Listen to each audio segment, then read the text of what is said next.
কেমন আছো সবাই? আশা করি সবাই ভালো আছো।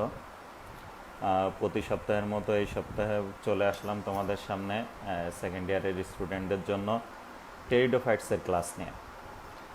তোমরা যদি আমার লাইভে অংশগ্রহণ করে থাকো তাহলে একটু রেসপন্স করো, তাহলে আমি বুঝবো যে আমি সফলভাবে আমার লাইভ ক্লাস শুরু করছি। হ্যাঁ, আমি অলরেডি দেখতে পাচ্ছি দুইজন বোধহয় আমার ক্লাসে সংযুক্ত হয়েছে। আশা করি তোমাদের অন্যান্য বন্ধুরাও ধীরে ধীরে সংযুক্ত হইতে থাকবে আমার ক্লাসে। ওকে, ধন্যবাদ সবাইকে। নাদিমুল ইসলাম, নাদিম, ধন্যবাদ তোমাকে। দেখতে পাচ্ছ? ওকে ওকে, আস্তে আস্তে তোমাদের উপস্থিতি বাড়ছে। ধন্যবাদ সবাইকে। তাহলে আমরা আজকে ক্লাস শুরু করি। তোমাদের মনে থাকবে হয়তোবা, মনে আছে অবশ্যই, যে আমরা লাস্ট ক্লাসে বোধহয় সাইলোটামের দৈহিক গঠন নিয়ে আলোচনা করছিলাম। আজকে সাইলোটামের অন্তগঠন, আমরা সাইলোটামের যে স্পোরোফাইট, সেই স্পোরোফাইটের অন্তগঠন নিয়ে আমরা আলোচনা করছিলাম। আজকে তারই ধারাবাহিকতায় সাইলোটাম নিয়ে যেহেতু আমরা আলোচনা করছি, আজকে হলো আমরা সাইলোটামের জীবনচক্র নিয়ে আলোচনা করব। তাহলে আজকে আমাদের আলোচ্য বিষয় যেটা হবে সেটা হলো সাইলোটামের জীবনচক্র। ওকে, সাইলোটামের জীবনচক্র অন্যান্য যে টেরিডোফাইটসগুলো আছে তাদের মতোই, তবে সেই ক্ষেত্রে যদি আমরা দেখি সাইলোটামের যেহেতু দৈহিক গঠন অন্যান্য টেরিডোফাইটসের থেকে ভিন্ন, তাই এদের স্পোর তৈরির প্রক্রিয়া এবং স্পোরের সাইজ শেপ, স্পোরানজিয়ামের সাইজ শেপ, গ্যামেটোফাইটের সাইজ শেপ, এইগুলোর মধ্যে কি অবশ্যই গঠনগত পার্থক্য আছে। কিন্তু আমরা যদি দেখি যে এদের জীবনচক্র, তাহলে অন্যান্য টেরিডোফাইটসের মধ্যে সিলাজিনেলা বাদে তোমরা বোধহয় এইচএসসি লেভেলে যে টেরিসের জীবনচক্র পড়ছিল অনেকটা তেমনই, খুব বেশি পার্থক্য না। টেরিসের জীবনচক্রে যেমন তোমরা জনুক্রম দেখছিলা, এদের জীবনচক্রেও ঠিক সুস্পষ্ট জনুক্রম দেখতে পাবা। তার মানে টেরিসের জীবনচক্র যদি কেউ ভালো বুঝে থাকো, তাহলে এই সাইলোটামের জীবনচক্র বুঝতে খুব বেশি একটা প্রবলেম হবে না। কারণ টেরিসও টেরিডোফাইটস, সাইলোটামও কিটাইডোফাইটস, তাই তাদের জীবনচক্রের মধ্যে অনেক সিমিলারিটি আছে। অর্থাৎ টেরিসে হেটারোমরফিক জনুক্রম দেখা যায়, এদেরও হেটারোমরফিক জনুক্রম আমরা দেখে থাকি। কিন্তু টেরিসের দৈহিক গঠন, অর্থাৎ টেরিসের স্পোরোফাইটের গঠন, টেরিসের সোরাসের গঠন অর্থাৎ স্পোরানজিয়ামের গঠন যেমন ছিল, অবশ্যই সাইলোটামের ক্ষেত্রে তার থেকে ভিন্ন হবে। কারণ যেহেতু টেরিস একটা প্রজাতি, টেরিস একটা জেনাস, সাইলোটাম কি আর একটা ভিন্ন জেনাস। তার মানে জেনাস ভিন্ন হওয়ার কারণে কি হবে, অবশ্যই তাদের গঠনগত ভিন্নতা থাকবে। বাট যেহেতু সবাই একই বিভাগের, তাই তাদের জীবনচক্রে অনেক সিমিলারিটি থাকবে। ওকে, তাহলে আমরা আর কথা না বাড়াই, আমরা এখন এই সাইলোটামের জীবনচক্র আমরা পড়া শুরু করি। তাহলে দেখো, যে জীবনচক্র বলতে আমরা যেটা বুঝি যে একটা জীব যে অবস্থায় থেকে তার জীবনের কাহিনী শুরু করবে, বিভিন্ন ধাপ অতিক্রম করে যদি আবার সেরকম পর্যায়ে যদি সেই প্ল্যান্টের বংশধরটা চলে আসে, সেই অবস্থায় যদি ফিরে আসে, তাহলে আমরা সেই টোটাল ঘটনাটাকে আমরা একটা চক্র বা জীবনচক্র বলে থাকি। যেমন এখানে যদি আমরা দেখি, তাহলে দেখো এইটা হলো একটা সাইলোটামের একটা স্পোরোফাইট। তাহলে এই সাইলোটামের এই স্পোরোফাইট থেকে যদি আমরা এখন কাহিনী শুরু করি, তাহলে এখান থেকে স্পোর তৈরি হবে, সেই স্পোর অঙ্কুরিত হয়ে প্রোথেলাস তৈরি করবে, সেই প্রোথেলাসের মধ্যে শুক্রাণু ডিম্বাণু তৈরি হবে, তারা পরস্পরের সাথে মিলবে, জাইগোট তৈরি হবে, সেই জাইগোট বারবার বিভাজিত হয়ে পুনরায় আবার এমন উদ্ভিদের সৃষ্টি করবে। যদি এমন হয়, এমন ঘটনাটা ঘটে, তাহলে এই টোটাল প্রক্রিয়াটাকে একত্রে আমরা একটা সাইকেল বলবো। কি সাইকেল? Life cycle. কার? সাইলোটামের। তাহলে দেখো যে এক কথায় যে কোনো প্ল্যান্টের যে অবস্থা থেকে আমরা কাহিনী শুরু করব, বিভিন্ন ধাপ অতিক্রম করে যদি আবার সেই অবস্থায় ফিরে আসে, তাহলে আমরা সেই পুরা কাহিনীটাকে আমরা বলে থাকি হলো জীবন চক্র। আর এই জীবনচক্রে কি কি ধাপ, কি কি তৈরি হয়, সেইগুলা অনেক জটিল প্রক্রিয়ার মধ্য দিয়ে যায়, গিয়ে কিন্তু আবার আগের অবস্থায় ফিরে আসে। তাহলে সেই জটিল অবস্থাগুলা কি, জটিল ধাপগুলা কি, সেইগুলাই মূলত আমাদের আজকে স্টাডির বিষয়। ওকে, তাহলে আমরা এখন যদি শুরু করি কোথা থেকে, যে চক্র যে কোনো জায়গা থেকেই হিসাব করা যেতে পারে, তবে সবসময় উচিত যে কোনো একটা প্রমিনেন্ট যে বডিটা আছে সেখান থেকে হলো জীবনচক্র শুরু করা উচিত। তাহলে আমরা যদি সাইলোটামের জীবনচক্রের যে প্রমিনেন্ট যে বডিটা, মানে সবসময় যে বডিটা পাই, সেই বডিটাই মূলত এই যে এমন, যেটাকে আমরা স্পোরোফাইট বলি। তাহলে স্পোরোফাইট থেকেই মূলত আমাদের এদের জীবনচক্র শুরু করা উচিত। তাহলে আমরা এখন কি করব, যে সাইলোটামের স্পোরোফাইট থেকে আমরা সাইলোটামের জীবনচক্র স্টাডি করা শুরু করব। ওকে, তাহলে দেখো আমি আগেই বলছিলাম সাইলোটাম হলো একটা দ্যাগ্র শাখান্বিত, মনে আছে, দ্যাগ্র শাখান্বিত এক ধরনের উদ্ভিদ। দ্যাগ্র শাখান্বিত আমাদের মনে আছে, দ্বিঅগ্র অর্থাৎ শাখা বের হইলেই দুইটা করে শাখা তৈরি হয়, এমন ধরনের শাখাকে আমরা বলি দ্যাগ্র শাখা। তাহলে এই দ্যাগ্র শাখান্বিত যে উদ্ভিদটা আছে সবুজ কালারের, তাদের কক্ষে একটু পর পর আমরা জানি এমন পাতার মতো গঠন থাকে, যদিও সেটা কি পুরাপুরি পাতা না, শল্কপত পত্র, এবং সেই পাতার কক্ষে আমরা থাকতে দেখি সিনানজিয়াম। কি থাকতে দেখি? সিনানজিয়াম। সিনানজিয়ামটা কি? যে একাধিক স্পোরানজিয়াম যখন এক জায়গায় গুচ্ছবদ্ধ হয় তখন সেই গঠনটাকে আমরা বলে থাকি সিনানজিয়াম। খেয়াল করো, তাহলে এই হলো আমি রেড কালারে এখানে যে অংশটা দেখাইছি সেটা হলো সিনানজিয়াম। এখন আমরা কি করব, একটা সিনানজিয়ামকে বাইরে জুম করে নিয়ে আসব। তাহলে সিনানজিয়ামকে যদি আমরা জুম করে নিয়ে আসি, তাহলে দেখো সিনানজিয়ামটা দেখতে অনেকটা এমন দেখাবে, এই যে এমন দেখাবে। ধরে নাও এই হলো একটা সিনানজিয়াম, ধরে নিলাম আমরা। এই সিনানজিয়ামটা তিনটা স্পোরানজিয়াম দিয়ে গঠিত। স্পোরানজিয়াম এ, স্পোরানজিয়াম বি, আর এইটাকে আমরা বলতে পারি স্পোরানজিয়াম সি। খেয়াল করো, স্পোরানজিয়াম এ, বি, সি, তিনটা হলো স্পোরানজিয়াম আমরা এখানে দেখতে পাচ্ছি। তাহলে তিনটা স্পোরানজিয়াম একত্রিত হয়ে কি তৈরি করে? একটা সিনানজিয়াম তৈরি করে। খেয়াল করো, আর এই তিনটা স্পোরানজিয়ামের মধ্যেই ইন্ডিভিজুয়ালি তিনটা স্পোরানজিয়াম আলাদা আলাদাভাবে কি করবে? স্পোর প্রডিউস করবে। খেয়াল করো, সেই স্পোরের মাধ্যমেই কিন্তু এদের পরবর্তী বংশধরের সূচনা হবে। কিভাবে? খেয়াল করো, আমরা যদি এখন সাইলোটামের বডি দেখি, তাহলে সাইলোটামের এই স্পোরোফাইট, যে দেহটা স্পোর তৈরি করে সেই দেহটাকে আমরা বলি স্পোরোফাইট। তাহলে এই দ্যাগ্র শাখান্বিত যে বডি, সেই বডিতে কি সিনানজিয়াম উৎপন্ন হয়। সিনানজিয়াম একাধিক স্পোরানজিয়াম নিয়ে তৈরি হয়, আর স্পোরানজিয়ামগুলোর মধ্যে স্পোর তৈরি হয় বিধায় আমরা এই পুরা বডিটাকে বলে থাকি হলো স্পোরোফাইট। তার মানে যে দেহ স্পোর প্রডিউস করে সেই দেহকে আমরা বলি স্পোরোফাইট। আর যে দেহ গ্যামিট প্রডিউস করবে, অর্থাৎ শুক্রাণু ডিম্বাণু এগুলাকে প্রডিউস করবে, সেই দেহটাকে আমরা বলে থাকি হলো গ্যামিটোফাইট। তার মানে এখন তোমরা যে স্ক্রিনে যে সাইলোটামের যে ছবিটা দেখতে পাচ্ছ, এই দেহে কখনোই শুক্রাণু বা ডিম্বাণু তৈরি হয় না। এই দেহটা কি করে? এই দেহটা মূলত স্পোর প্রডিউস করে। তাই আমরা এই পুরা দেহটাকে আমরা বলে থাকি স্পোরানজিয়াম, সরি স্পোরোফাইট। পুরা দেহটাকে আমরা বলে থাকি স্পোরোফাইট।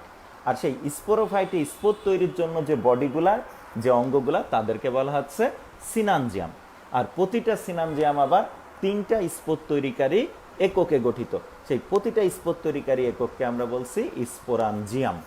আর এই তিন স্পোরানজিয়াম একত্রিত হয়ে যে বডিটা তৈরি করছে, সেই টোটাল বডিটাকে আমরা বলছি সিনানজিয়াম। ওকে, বোধহয় আমরা এই সিনানজিয়াম সম্পর্কে ধারণা পাইলাম। এবার আমাদের জানতে হবে যে এই সিনানজিয়ামের মধ্যে স্পোর কিভাবে তৈরি হয়। সেইটা বুঝতে গেলে যেটা করতে হবে সেটা হলো আমাদেরকে এই সিনানজিয়ামের এইভাবে কেটে ফেলতে হবে। আর এইভাবে কাটিংটাকে আমরা বলে থাকি হলো প্রস্থচ্ছেদ। এইভাবে কাটলে প্রস্থচ্ছেদ, আর এইভাবে কাটলে লম্বচ্ছেদ। তাহলে আমরা এই সিনানজিয়ামটাকে যদি প্রস্থচ্ছেদ করি, তাহলে আমরা এমন একটা গঠন পাবো। আমি যদি দেখাই, তাহলে দেখো, একটু 3D ইফেক্ট দেওয়ার চেষ্টা করি।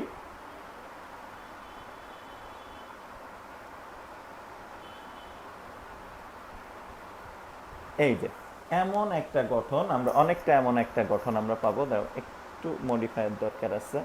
হ্যাঁ, দেখো অনেকটা এমন একটা গঠন আমরা পাবো। কাকে? এই যখন আমরা সিনানজিয়ামটাকে আমরা প্রস্থচ্ছেদ করব, তখন অনেকটা এমন একটা গঠন পাবো। তাহলে এইটা হলো সেই এ চেম্বার, এটা বি চেম্বার, এটা কি সি চেম্বার। এটাকে আমি একটু 3D ইফেক্ট দেওয়ার চেষ্টা করছি। ওকে, এখন খেয়াল করো, এই স্পোরোফাইটের দেহে যত কোষ থাকে প্রত্যেকটা কোষ হয় ডিপ্লয়েড। ডিপ্লয়েড বলতে আমরা কি জানি? যে সকল কোষে জোড়ায় জোড়ায় ক্রোমোজোম থাকে, সেই সকল কোষকে আমরা বলে থাকি ডিপ্লয়েড কোষ।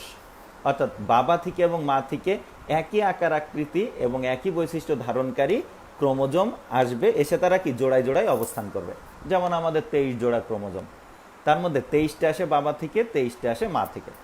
আমার প্রথম ক্রোমোজোমের যে সাইজ, যে শেপ, যে বৈশিষ্ট্য বহন করে, ঠিক মা থেকে আসা প্রথম ক্রোমোজোমে, অর্থাৎ আমার শরীরে যে 23 জোড়া ক্রোমোজোম আছে, তার বাবা থেকে আসা প্রথম ক্রোমোজোম আর মা থেকে আসা প্রথম ক্রোমোজোম আকার আকৃতিতে সেম, তারা একই সংখ্যক জিন এবং একই বৈশিষ্ট্যের জিন ধারণ করে। সেই কারণে ওই বাবা থেকে আগত প্রথম আর মা থেকে আগত প্রথম দুইটা ক্রোমোজোমকে আমরা বলি হোমোলোগাস পেয়ার। তো এইভাবে যাদের যে সকল জীবে বা যে সকল কোষে ক্রোমোজোমগুলো এইভাবে জোড়ায় জোড়ায় অবস্থান করে, সেই সকল জীবদেরকে আমরা বলে থাকি ডিপ্লয়েড জীব। আর সেই সকল কোষকে আমরা বলে থাকি ডিপ্লয়েড কোষ। ওকে, তাহলে এই যে দেখো সাইলোটামের দেহে যত কোষ আছে, স্পোরোফাইটে যত কোষ আছে সকল কোষই কিন্তু হলো ডিপ্লয়েড।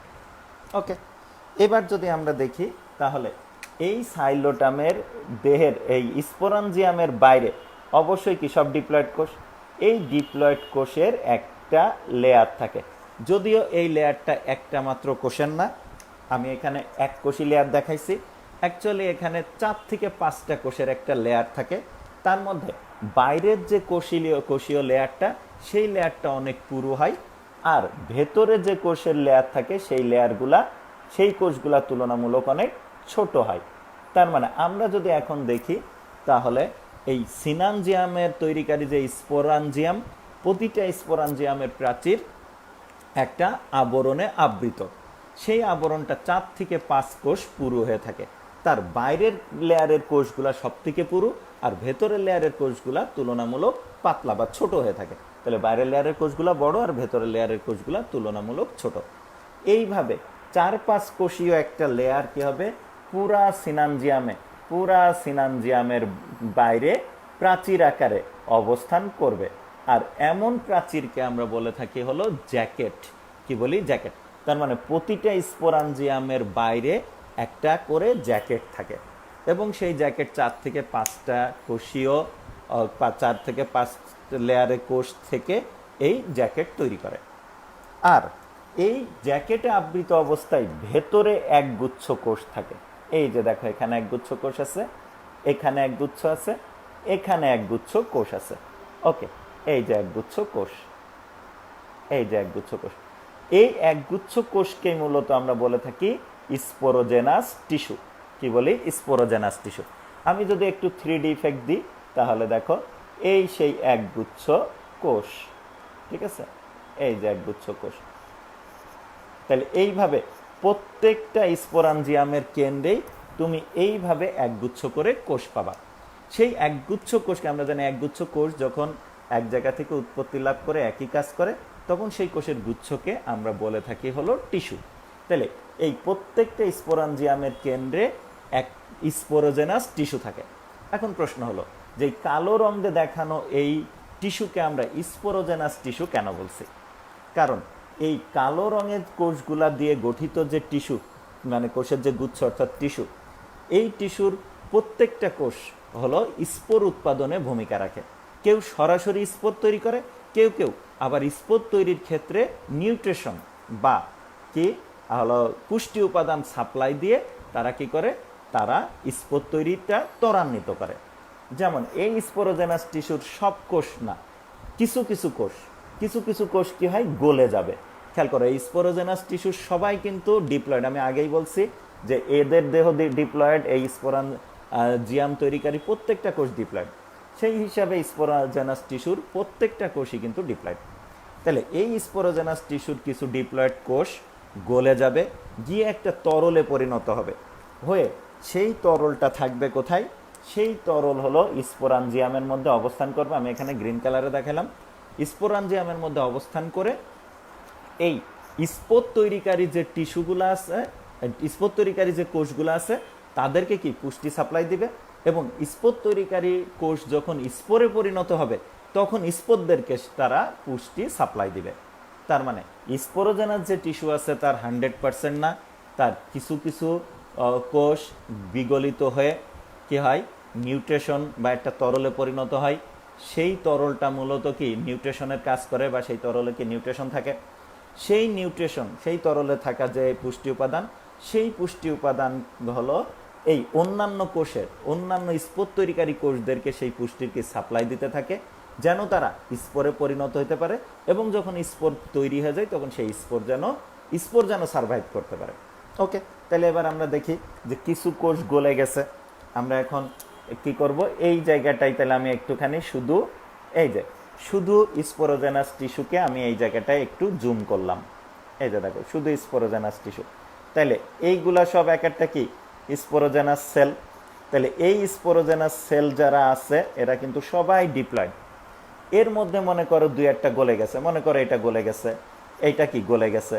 এরা গলে যে কি করছে, এক ধরনের ফ্লুইড তৈরি করছে, অর্থাৎ এক ধরনের তরল তৈরি করছে, যে তরলে কি আছে প্রচুর পুষ্টি উপাদান আছে। এই যে এটা মনে করো গলে গেছে, গিয়ে প্রচুর কি পুষ্টি উপাদান তৈরি করছে। গ্রিন কালার দিয়ে আমি সেই পুষ্টি উপাদানকে বুঝাইলাম। এই পুষ্টি উপাদান আবার কি করবে, এই বাকি যে কোষগুলো আছে সেই কোষগুলাকে পুষ্টি সাপ্লাই দিবে, যেন সেই কোষগুলা স্পোরে পরিণত হইতে পারে। এবার যেহেতু এরা ডিপ্লয়েড কোষ, এরা এখন স্পোর তৈরির সময় মিওসিস পদ্ধতিতে বিভাজিত হবে। কোন পদ্ধতি? মিওসিস। তাহলে এই কোষটা যদি এখন মিওসিস পদ্ধতিতে বিভাজিত হয়, তাহলে আমরা জানি কি হবে, একটা কোষ থেকে 4টা কোষ হবে। আর এই কোষের যে নিউক্লিয়াস সেটা যেহেতু ডিপ্লয়েড, অর্থাৎ জোড়ায় জোড়ায় ক্রোমোজোম আছে, খেয়াল করো এটা যেহেতু ডিপ্লয়েড, খেয়াল করো কি আছে, জোড়ায় জোড়ায় কি ক্রোমোজোম আছে। তাই এই কোষটা যখন মিওসিস পদ্ধতিতে বিভাজিত হবে তখন এই কোষ থেকে 4টা হ্যাপ্লয়েড কোষের সৃষ্টি হবে। আমি এখন তাহলে সেই 4টা হ্যাপ্লয়েড দেখাই দিই। তার মানে এই স্পোরোজেনাস সেলটা থেকে এখন 4টা হ্যাপ্লয়েড সেল তৈরি হলো। তাহলে এখন যে কোষ নিউক্লিয়াসগুলো দেখছো এরা কিন্তু সবাই হবে হ্যাপ্লয়েড, কেউ কিন্তু এখানে আর ডিপ্লয়েড থাকবে না, সবকে হ্যাপ্লয়েড হয়ে যাবে। এবার তাহলে এই স্পোরোজেনাস সেলটা সেটাও এখন কি হবে, সেইটাও এখন মিওসিস পদ্ধতিতে বিভাজিত হবে, হয়ে কয়টা কোষ তৈরি করবে? 4টা। এই যে 4টা। এইভাবে যত স্পোরোজেনাস সেল আছে যারা গলে গেছিল তারা বাদে, তারা প্রত্যেকেই এখন মিওসিস পদ্ধতিতে বিভাজিত হয়ে 4টা করে স্পোর তৈরি করবে, এবং স্পোর 4টা এক জায়গায় গুচ্ছবদ্ধভাবে অবস্থান করবে, এবং প্রতিটা স্পোর হবে হ্যাপ্লয়েড। কারণ এই স্পোর তৈরিকারী কোষগুলা ছিল ডিপ্লয়েড, এবং সেইটা যখন বিভাজিত হয়েছে তখন কিন্তু মিওসিস পদ্ধতিতে বিভাজিত হয়েছে। মিওসিস পদ্ধতিতে বিভাজিত হওয়ার কারণে কি হয়েছে, এই নবসৃষ্ট যে কোষ অর্থাৎ যে ডটার সেলগুলা তারা সবাই কিন্তু হ্যাপ্লয়েড হয়ে যাচ্ছে। আর এই হ্যাপ্লয়েড প্রতিটা কোষকে আমরা এক একটা স্পোর বলে থাকি। কি বলি? স্পোর। তাহলে স্পোরগুলা কি হ্যাপ্লয়েড। তাহলে এইভাবে এই সিনানজিয়ামের মধ্যে যে স্পোরানজিয়াম আছে, প্রতিটা স্পোরানজিয়ামের মধ্যে এইভাবে অনেকগুলা করে স্পোর তৈরি হবে। প্রাথমিকভাবে স্পোর যখন তৈরি হয় তখন 4টা করে স্পোর এক জায়গায় কি গুচ্ছবদ্ধ থাকে। পরে যখন ম্যাচিউরড হয় স্পোরগুলা তখন ধীরে ধীরে কি হয়, এই 4টা যে গুচ্ছ থেকে এরা আলাদা হয়, এবং আলাদা হওয়ার কারণে স্পোরানজিয়ামের মধ্যে এক ধরনের চাপ প্রয়োগ করে। সেই চাপ প্রয়োগ করলে স্পোরানজিয়ামের এই মাঝ বরাবর যে রেখা থাকে সেই রেখা কি ফেটে যায়, এবং সেই রেখা ফেটে গেলে স্পোর বাইরে বের হয়ে আসে। স্পোরগুলো আবার দেখতে হলো অনেকটা বৃক্কের মতো, বৃক্ক মানে অনেকটা কিডনি আকৃতির হয়, এবং গায়ে জালিকাকার নকশা করা থাকে, অর্নামেন্টেড থাকে। ঠিক আছে, এমন স্পোর এখানে কি ফাইনালি যখন ম্যাচিউর হবে তাহলে এমন স্পোর এখান থেকে, এই স্পোরানজিয়াম থেকে বাইরে বের হয়ে আসবে। ধরে নাও এইটা হলো সেই একটা স্পোর। এই স্পোরটার গায়ে কি আছে, অনেক কি নকশা করা আছে, জালিকাকার নকশা করা আছে। তাহলে এই হলো একটা স্পোর। তাহলে এমন অনেক স্পোর তৈরি হবে কোথায়? একটা সিনানজিয়ামে। খেয়াল করো, কারণ একটা সিনানজিয়ামে 3টা কি স্পোরানজিয়াম, প্রতিটা স্পোরানজিয়ামে এমন অসংখ্য হ্যাপ্লয়েড স্পোর তৈরি হয়, এবং সেই স্পোরগুলা ম্যাচিউরড হয়ে এই স্পোরানজিয়ামের প্রাচীরে কি চাপ প্রয়োগ করলে স্পোরানজিয়াম ফেটে যায়। স্পোরানজিয়াম ফেটে গেলে স্পোরগুলা বাইরে বের হয়ে পড়ে।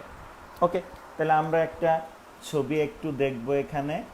এই যে দেখো, এখানে যদি আমরা দেখি তাহলে এইটা হলো সেই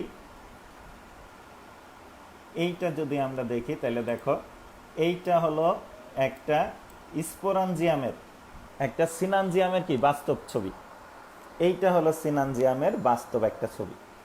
আর এইটাকে করা হয়েছে কি, এইটারেই যখন লম্বোচ্ছেদ করে স্লাইড তৈরি করা হয়েছে, লম্বোচ্ছেদ করার পরে রঞ্জিত করে যখন মাইক্রোস্কোপে বা স্লাইড তৈরি করা হয়েছে, তখন সেটা দেখতে কিন্তু এমন হয়ে গেছে। দেখো এইটা কিন্তু লম্বোচ্ছেদের চিত্র।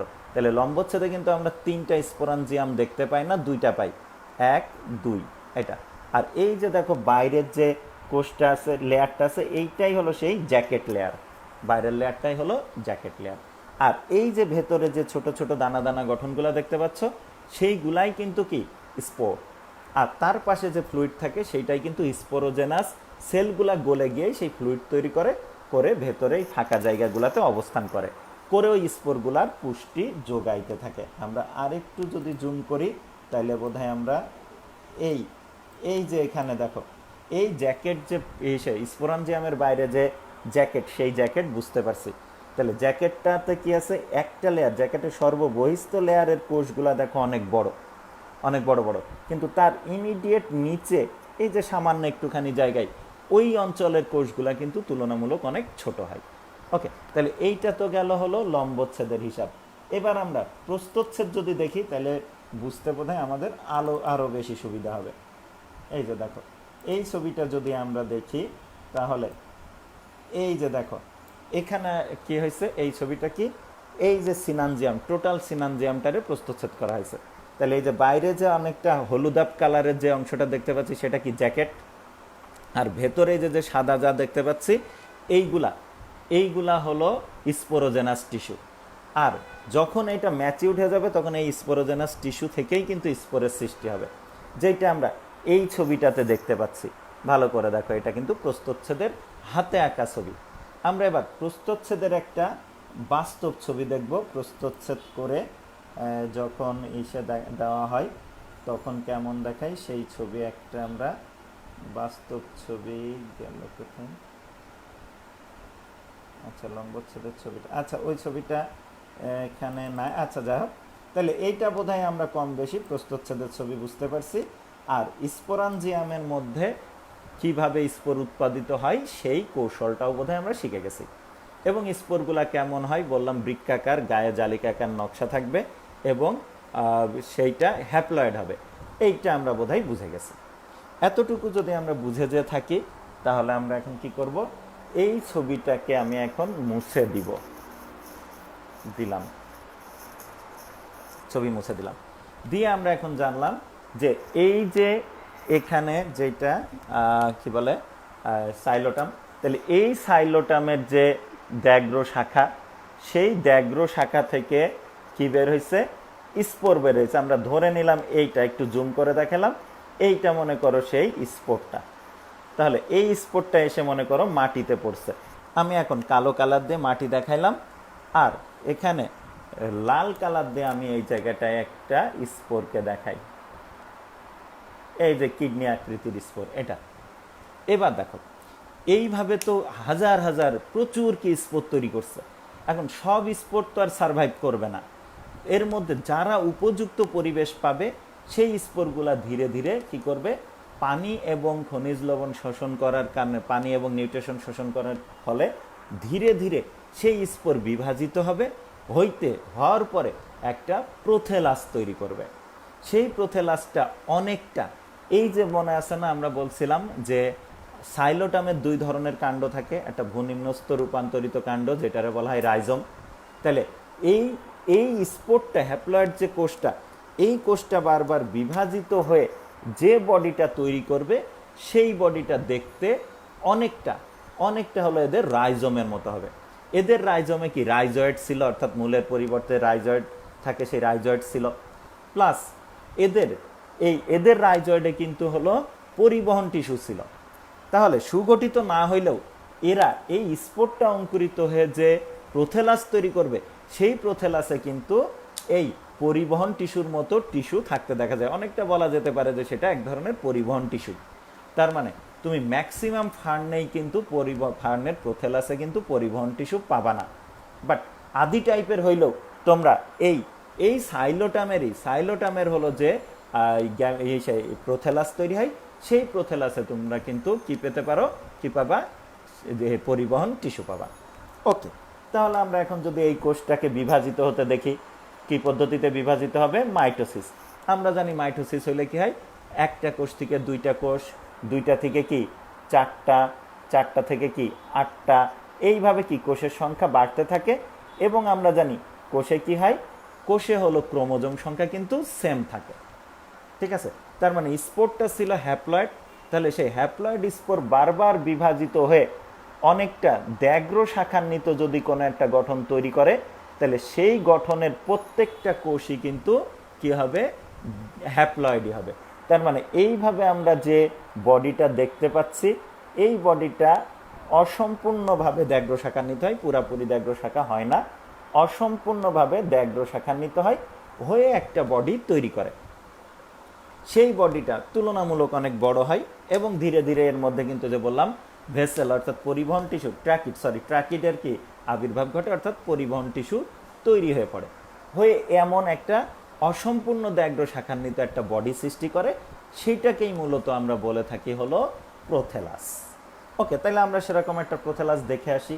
এখানে দেখো, এইখানে যে ছবিটা আমরা দেখব, এইটা হলো একটা বাস্তব প্রোথেলাস, এটা কিন্তু আঁকা না, একেবারে বাস্তব প্রোথেলাস। এইটা হলো তোমরা এখন স্ক্রিনে যে ছবিটা দেখতে পাচ্ছ, সেই অসম্পূর্ণভাবে যে এখানে ডাইকোটোমাস ব্রাঞ্চ হয়েছে কিন্তু এইদিকে হয় নাই, তাহলে এই অসম্পূর্ণভাবে যে দ্যাগ্র শাখান্বিত যে বডিটা দেখতে পাচ্ছ, অনেকটা কি ব্রাউন কালারের, আরও জুম করলে গায়ে অসংখ্য রাইজয়েড দেখতে পাবো, এবং সাথে এই বডিটার গায়েই কিন্তু আমরা অ্যানথেরিডিয়াম এবং আর্কিগোনিয়াম থাকতে দেখব। এই টোটাল বডিটাকে আমরা বলে থাকি প্রোথেলাস। কার প্রোথেলাস? এই এই হলো সাইলোটামের প্রোথেলাস। তবে এখানে যে সাইলোটামের প্রোথেলাসটা তোমরা দেখতে পাচ্ছ, এটা কিন্তু বাস্তব, কোনো অ্যানিমেশন নাই, কোনো ইফেক্ট নাই, এবং এখানে হাতে আঁকাও নাই। ওকে, তবে আমরা এখন কি করব, ভালো করে বোঝার জন্য আমরা এই প্রোথেলাসটার হাতে আঁকা একটা ছবি দেখব। খেয়াল করো, আমরা যদি প্রোথেলাসের হাতে আঁকা ছবি দেখি, তাহলে এই দিকে হলো, এইটা হলো সেই প্রোথেলাসের হাতে আঁকা ছবি। তবে এই ছবিটা কিন্তু প্রোথেলাসের লম্বচ্ছেদের ছবি। এইটা হলো প্রোথেলাসের লম্বচ্ছেদের ছবি। তাহলে দেখো, এই প্রোথেলাসের লম্বচ্ছেদ করলে আমরা দেখতে পাচ্ছি কি, প্রোথেলাস তো যে বললাম অনেকগুলা কোষ নিয়ে তৈরি, এবং এই প্রোথেলাসের প্রত্যেকটা কোষই কিন্তু হ্যাপ্লয়েড, কারণ হ্যাপ্লয়েড স্পোর থেকে এই বডিটা তৈরি হয়েছে। এবার এদেরকে যদি আমরা একটু ভালো মতো জুম করি, দেখো জুম করি, তাহলে এদের গায়ে সেই রাইজয়েড থাকতে দেখব। এই যে দেখো সেই রাইজয়েড, এই যে এইগুলা এখানকার যে গঠনগুলা দেখতে পাচ্ছ, এই যে এমন সুতার মতো গঠনগুলা হলো রাইজয়েড। এবং আমি বলছি এদের গায়ে প্রচুর কি থাকে, অ্যানথেরিডিয়াম থাকে, আবার আর্কিগোনিয়ামও থাকে। তাহলে এইগুলা হলো অ্যানথেরিডিয়াম, এইগুলা হলো অ্যানথেরিডিয়াম। আর এখানে কিছু গোলতলি ফ্ল্যাক্সের মতো গঠন আমরা দেখব, সেইগুলাকে বলা হবে আর্কিগোনিয়াম। আমরা দেখি অ্যানথেরিডিয়াম, আচ্ছা এই যে এইগুলা হবে হলো আর্কিগোনিয়াম, এই যে আর্কিগোনিয়াম। তবে এদের প্রোথেলাসে অ্যানথেরিডিয়ামের থেকে আর্কিগোনিয়ামের সংখ্যা কম থাকে, অ্যানথেরিডিয়ামে থাকে বেশি, আর্কিগোনিয়াম থাকে কম, ঠিক আছে। ওকে, একটা বিষয় বলতে মানে ওখানে ছেড়ে আসছিলাম, সেটা হলো যে সাইলোটাম যে স্পোর তৈরি করে জীবনে, প্রত্যেকটা স্পোরের আকার আকৃতি কিন্তু সেম, ওই যে বললাম বৃক্কাকার হয়, এবং সবগুলা স্পোর কিন্তু আকার আকৃতিতে সেম হয়। সেই কারণে আমরা এই সাইলোটামকে বলে থাকি হোমোস্পোরাস, অর্থাৎ যে সকল জীব জীবনে একই ধরনের স্পোর তৈরি করে তাদেরকে আমরা বলি হোমোস্পোরাস। তাহলে সাইলোটাম কিন্তু একটা হোমোস্পোরাস টাইপের টেরিডোফাইটস। ওকে, তাহলে সেই স্পোরগুলা, যত স্পোর আছে, তারা উপযুক্ত পরিবেশ পাইলে তারা কি করে, এমন একটা বডি তৈরি করে, সেই বডিটাকেই আমরা বলছি প্রোথেলাস। আর প্রোথেলাসের প্রত্যেকটা কোষ কি হ্যাপ্লয়েড, এবং এই প্রোথেলাসের গায়ে কি আছে, রাইজয়েড আছে, এবং এই প্রোথেলাসের মধ্যে অ্যানথেরিডিয়াম এবং আর্কিগোনিয়ামের সৃষ্টি হয়। ঠিকই তৈরি হবে অ্যানথেরিডিয়াম এবং আর্কিগোনিয়াম। অ্যানথেরিডিয়ামের মধ্যে আবার উৎপন্ন হবে শুক্রাণু, আর্কিগোনিয়ামের মধ্যে উৎপন্ন হবে ডিম্বাণু। তার মানে আমরা এখন বলতে পারি যে এই সাইলোটামের যে প্রোথেলাস, সেই প্রোথেলাসটা অ্যাকচুয়ালি গ্যামিটোফাইট। কারণ আমরা জানি যে দেহ গ্যামিট অর্থাৎ জনন কোষ উৎপাদন করে সেই দেহটাকে আমরা বলে থাকি গ্যামিটোফাইট। আর গ্যামিটোফাইট গ্যামিট কয় প্রকার? দুই প্রকার, মেল গ্যামিট আর female gamete. Male gamete known as sperm, female gamete known as কি? ওভাম, মানে শুক্রাণু ডিম্বাণু। তাহলে শুক্রাণু ডিম্বাণু উৎপাদন এবং ধারণকারী বডিটাকেই আমরা বলে থাকি হলো গ্যামিটোফাইট। তার মানে যাহা প্রোথেলাস তাহাই আবার কি? গ্যামিটোফাইট। তার মানে ফার্নের যে প্রোথেলাস, সেই প্রোথেলাসটাকেই আমরা গ্যামিটোফাইট বলে থাকি। এখন যদি বলি যে কেন সাইলোটামের প্রোথেলাসকে আমরা সাইলোটামের গ্যামিটোফাইট বলছি, কারণ সাইলোটামের প্রোথেলাসে কি হয়? গ্যামিট উৎপাদন করে সেই গ্যামিটকে ধারণ করে রাখে। সেই কারণে আমরা সাইলোটামের প্রোথেলাসকে সাইলোটামের গ্যামিটোফাইট বলে থাকি। ওকে, তাহলে এই যে গ্যামিটোফাইট আমরা যদি এখন দেখি, তাহলে এই সাইলোটামের গ্যামিটোফাইট অর্থাৎ প্রোথেলাস, এই প্রোথেলাস কিন্তু সহবাসী টাইপের, অর্থাৎ এদের গ্যামিটোফাইট হলো সহবাসী টাইপের। তাহলে সহবাসী মানে কি? সহবাসী মানে যদি একই দেহে শুক্রাণু এবং সেই দেহেই যদি ডিম্বাণু উৎপাদন এবং ধারণ হয়, তাহলে এমন দেহটাকে, এমন গ্যামিটোফাইটকে আমরা বলে থাকি সহবাসী গ্যামিটোফাইট। ওকে, তাহলে এদের অবশ্যই সহবাসী গ্যামিটোফাইট এরা তৈরি করে, অর্থাৎ এই সাইলোটামের প্রোথেলাসটা হলো একটা সহবাসী টাইপের গ্যামিটোফাইট। দেখো এখানে যদি আমরা দেখি, তাহলে সেই অ্যান্থেরিডিয়ামটাকে এখানে কি অ্যান্থেরিডিয়ামটাকে কি করা হয়েছে? আলাদা করে দেখানো হয়েছে। আর্কিগোনিয়ামকে এই জায়গাটাই আলাদা করে দেখানো হয়েছে। আমরা যদি একটু জুম করে এই অ্যান্থেরিডিয়াম আর আর্কিগোনিয়ামকে একটু ভালো করে দেখি, তাহলে আমাদের বুঝতে আরও বেশি সুবিধা হবে। এই যে দেখো, তোমরা এখন যেটা দেখতে পাচ্ছ সেটা হলো অ্যান্থেরিডিয়াম। আর অ্যান্থেরিডিয়ামের মধ্যে দেখো ওই যে বাঁকা বাঁকা যেগুলো দেখছো সেইগুলো হলো এক একটা স্পাম। তাহলে এক একটা অ্যান্থেরিডিয়ামের মধ্যে অনেকগুলা করে স্পাম তৈরি হয়।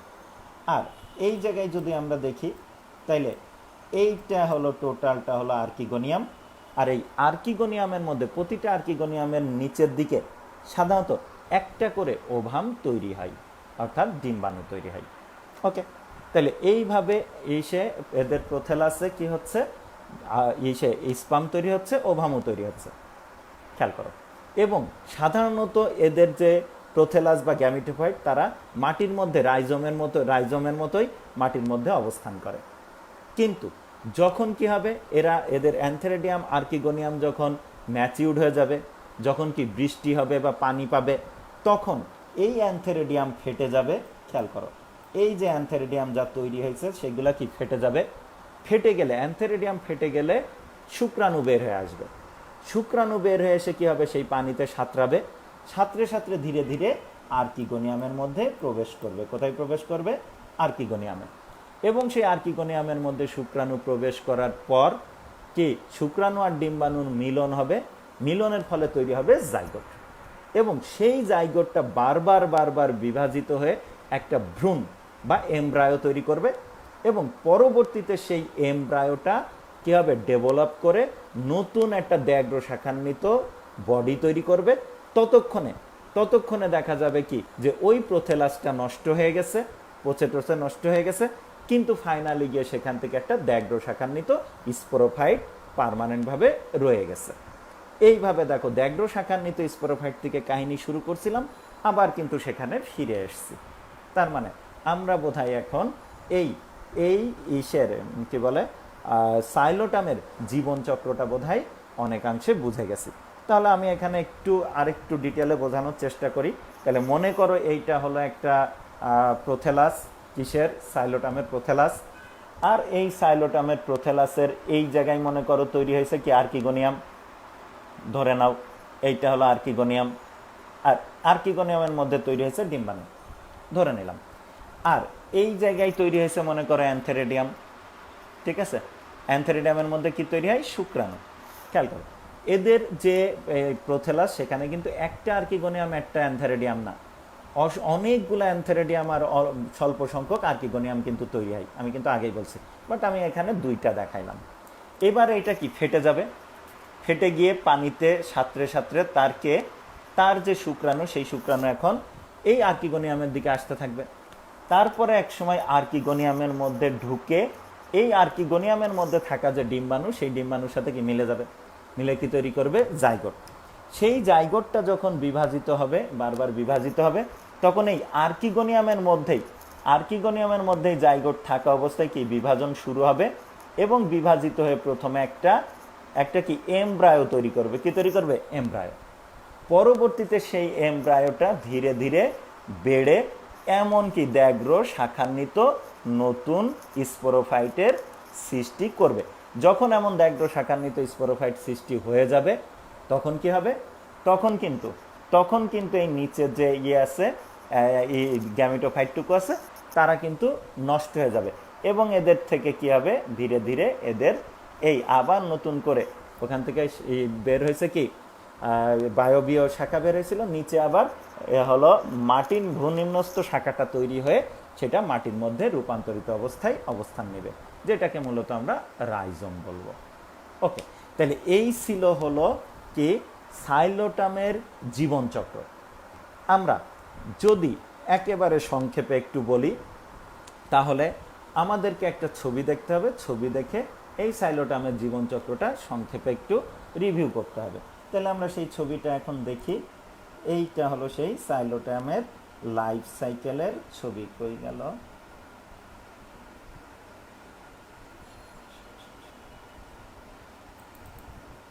এই যে ছবি, এই ছবির আমরা একটু জুম করে এখান থেকে কাহিনী শুরু করব।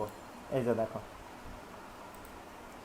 এখান থেকে কাহিনী শুরু করব, এই যে স্পোরোফাইট থেকে কাহিনী শুরু করব। তাহলে এই যে সবুজ অংশটা এটা কিন্তু স্পোরোফাইট, এই যে এই টোটালটা হলো স্পোরোফাইট। আর স্পোরোফাইটে কি আছে যে জানি আমরা কি রাইজোম, আর এটা কি বায়বীয় শাখা। এই বায়বীয় শাখার কক্ষে কক্ষে কি থাকে? বায়বীয় শাখার জায়গায় জায়গায় আমরা সিনানজিয়াম দেখি। এবার সেই সিনানজিয়ামকে একটু বুঝে নিই।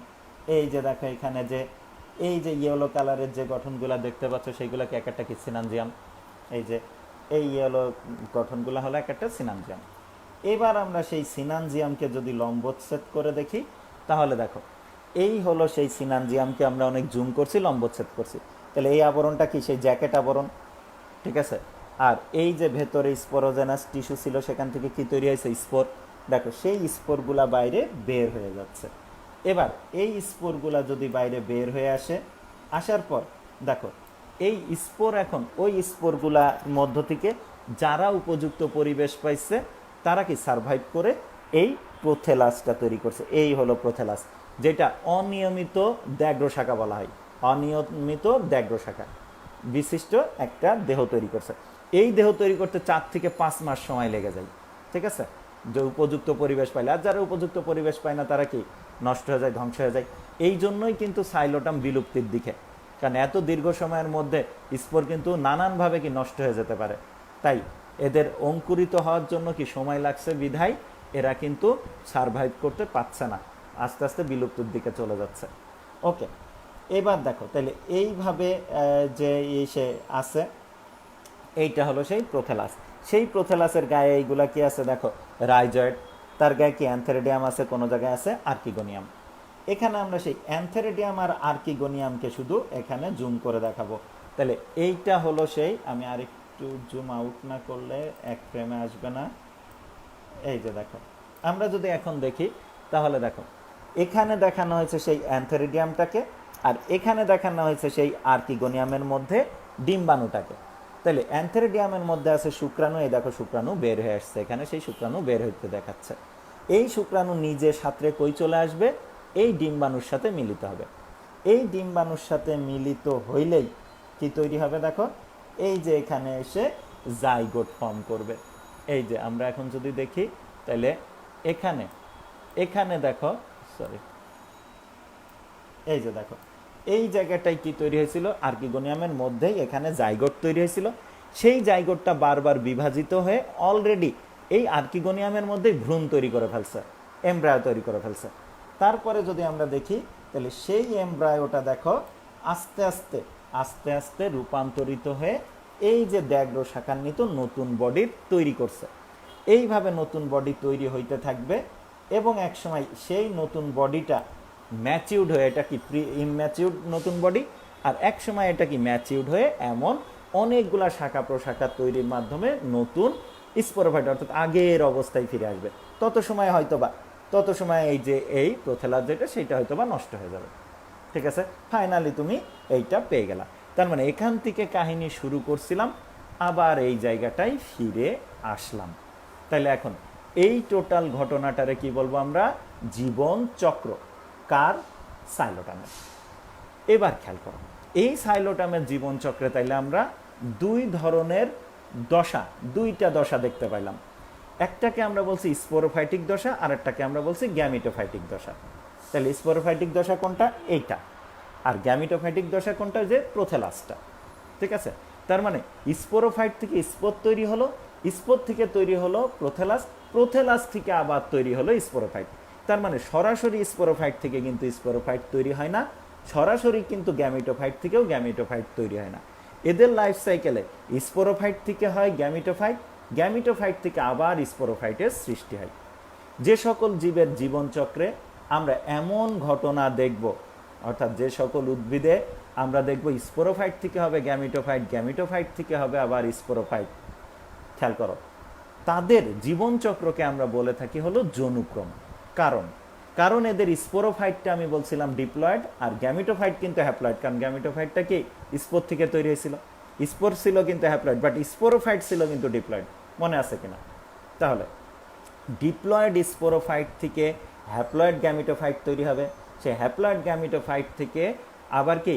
আবার পুনরায় যদি ডিপ্লয়েড স্পোরোফাইটের সৃষ্টি হয়, এইভাবে যদি জীবনচক্র চলতে থাকে, যদি স্পোরোফাইট থেকে সরাসরি স্পোরোফাইট তৈরি না হয়, গ্যামিটোফাইট থেকে যদি সরাসরি গ্যামিটোফাইট তৈরি না হয়, কি হয়? যদি স্পোরোফাইট থেকে গ্যামিটোফাইট এবং গ্যামিটোফাইট থেকে যদি স্পোরোফাইটের সৃষ্টি হইতে থাকে, এইভাবে যদি জীবনচক্র চলতে থাকে, যে কোনো উদ্ভিদেই যদি এমন জীবনচক্র চলে, তাহলে সেই ধরনের জীবনচক্রকে আমরা বলে থাকি জনুক্রম। কেন? কারণ স্পোরোফাইটটা হলো ডিপ্লয়েড আর গ্যামিটোফাইটটা হলো হ্যাপ্লয়েড। তাহলে কোনো উদ্ভিদের জীবনচক্রে ডিপ্লয়েড জেনারেশন আর হ্যাপ্লয়েড জেনারেশনের যদি পর্যায়ক্রমিক আবর্তন আমরা দেখি, যদি থাকে, তাহলে সেই ধরনের জীবনচক্রকে আমরা বলে থাকি হলো জনুক্রম। ওকে, তাহলে আমরা অ্যাকচুয়ালি এখানে কি শিখে গেলাম? সাইলোটামের জনুক্রমও কিন্তু শিখে গেলাম। তাহলে সকল জনুক্রম জীবনচক্র, কিন্তু সকল জীবনচক্র কিন্তু জনুক্রম না।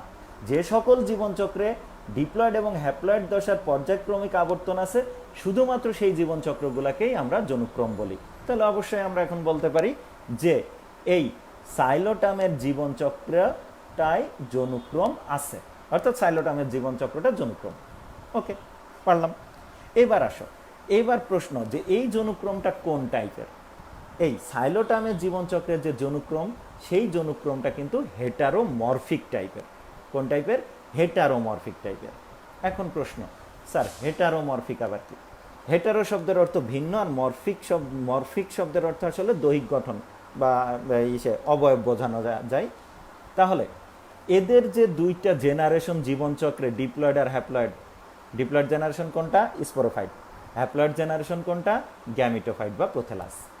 এই দুইটা জেনারেশনের মধ্যে যদি আকার আকৃতিতে কোনো মিল না থাকে, দুইটা যদি আকার আকৃতিতে টোটালি ভিন্ন হয়, তাহলে এই ধরনের জনুক্রমকে আমরা বলে থাকি হেটারোমরফিক জনুক্রম। যেমন তোমরা যদি এখন দেখো, তাহলে এইটা হলো ছিল স্পোরোফাইট, দ্যাগ্র শাখান্বিত, তারপর কি সবুজ, তারপরে সেখানে কি ছিল?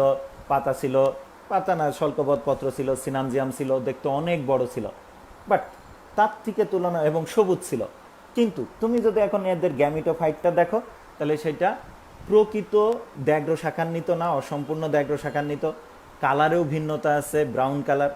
তারপর কি? কোনো পাতা তো নাই, স্বল্পপাত্রও নাই, স্পোরাঞ্জিয়াম এরকম কিছুই নাই। তার মানে আকার আকৃতিতে তার থেকে পুরাপুরি ভিন্ন। সেই কারণে এদের জীবনচক্রকে আমরা হেটারোমরফিক জীবনচক্র বলতে পারি। তবে যেহেতু এদের রাইজোমের সাথে, অর্থাৎ এদের যে স্পোরোফাইটের রাইজোমের সাথে কিন্তু কিছুটা হইলেও মিল এই গ্যামিটোফাইটের আছে, তারপরেও আমরা এটাকে, এদের এই জীবনচক্রকে হেটারোমরফিক জীবনচক্র বলাটাই আমরা মনে করি শ্রেয়। ওকে, তাহলে মোটামুটি বোধহয় আমরা এই সাইলোটামের যে দৈহিক গঠন, সেটা তো আমরা আগেই শিখছিলাম, বাহ্যিক গঠন আগেই শিখছিলাম, অন্তগঠনও আমরা শিখছি, খেয়াল করো, এদের বৈশিষ্ট্যও আমরা শিখছিলাম। আর আজকে বোধহয় আমরা এদের যে লাইফ সাইকেল বা জনুক্রম যাই বলি না কেন, সেইটা বোধহয় ডিটেলে আমরা শিখে গেছি। এখন আমি জাস্ট একটু খুব অল্পতে আমি রিভিউ করব, অল্পের মধ্যে রিভিউ করব। দেখবা আমি যে কথাটুকুগুলো বলবো এই কথাটুকুই তোমরা যদি এদের জনুক্রম বা লাইফ সাইকেলের ক্ষেত্রে যদি তোমরা লিখো তাহলে আমার মনে হয় যে সেটা যথেষ্ট। ঠিক আছে, তাহলে আমি একটু এদের জনুক্রম সম্পর্কে এবার একটু ব্রিফে মানে খুব সংক্ষেপে আমি একটু মানে রিভিউ করি। সেটা হলো যে সাইলোটামের প্রধান যে দেহটা জীবনচক্রে সেটা হলো স্পোরোফাইট, অর্থাৎ যে দেহ স্পোর উৎপাদন করে সেই দেহটাকে আমরা বলে থাকি স্পোরোফাইট।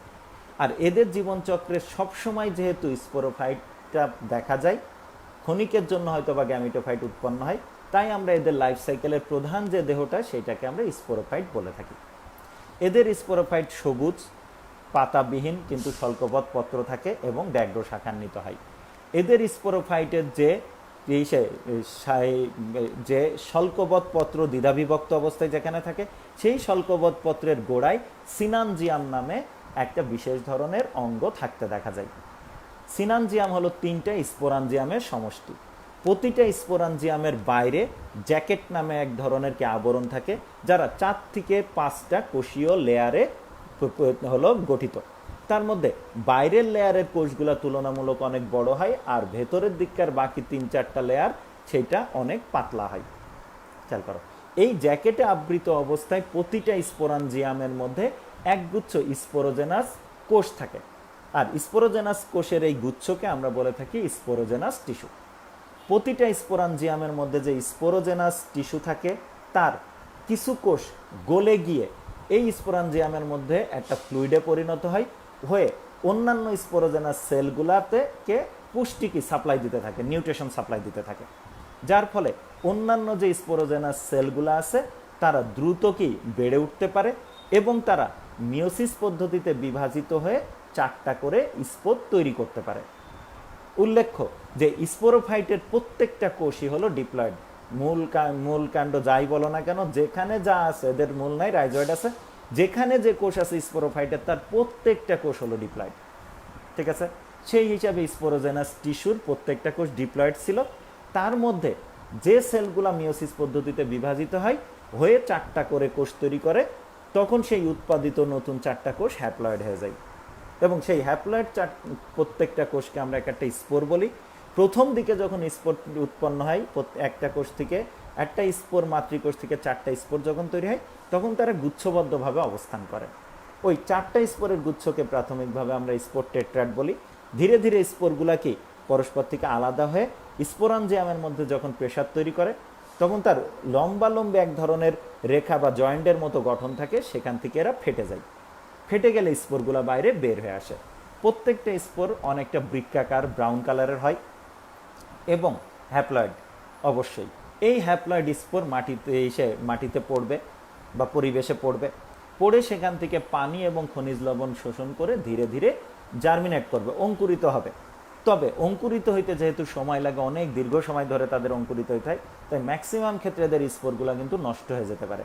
যে সারভাইভ করবে সে অঙ্কুরিত হবে, 4-5 মাস লাগবে তার অঙ্কুরিত হয়ে একটা হলো অসম্পূর্ণ ব্যাঘ্র শাখান্বিত একটা বডি তৈরি করবে, যেটাকে বলা হবে প্রোথেলাস।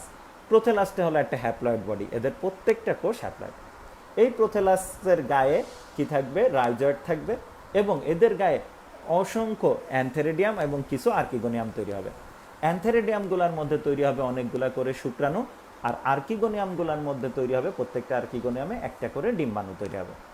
এবং একসময় অ্যান্থেরিডিয়াম ফেটে গেলে তার মধ্য থেকে শুক্রাণু বের হয়ে পানিতে সাঁতরে, যদি পরিবেশে পানি থাকে তাহলে সেই পানিতে সাঁতরে গিয়ে আর্কিগোনিয়ামের মধ্যে থাকা ডিম্বাণুর সাথে মিলিত হয়ে জাইগোট তৈরি করবে। সেই জাইগোট বারবার বিভাজিত হয়ে প্রথমে এমব্রায়ো বা ভ্রূণ তৈরি করবে, তারপরে সেই ভ্রূণ ধীরে ধীরে রূপান্তরিত হয়ে ব্যাঘ্র শাখান্বিত নতুন স্পোরোফাইটে পরিণত হবে। তার মানে আমরা স্পোরোফাইট থেকে শুরু করছিলাম, আবার স্পোরোফাইটে চলে আসলাম। তাহলে এই হলো এদের টোটাল জীবনচক্র। এদের জীবনচক্র যদি আমরা দেখি তাহলে এদের জীবনচক্রের কিছু ধাপ ডিপ্লয়েড, কিছু ধাপ হ্যাপ্লয়েড। কোনো উদ্ভিদের জীবনচক্রে যদি ডিপ্লয়েড এবং হ্যাপ্লয়েড দশার পর্যায়ক্রমিক আবর্তন দেখা যায় তাহলে সেই ধরনের জীবনচক্রকে আমরা জনুক্রম বলে থাকি। সেই হিসাবে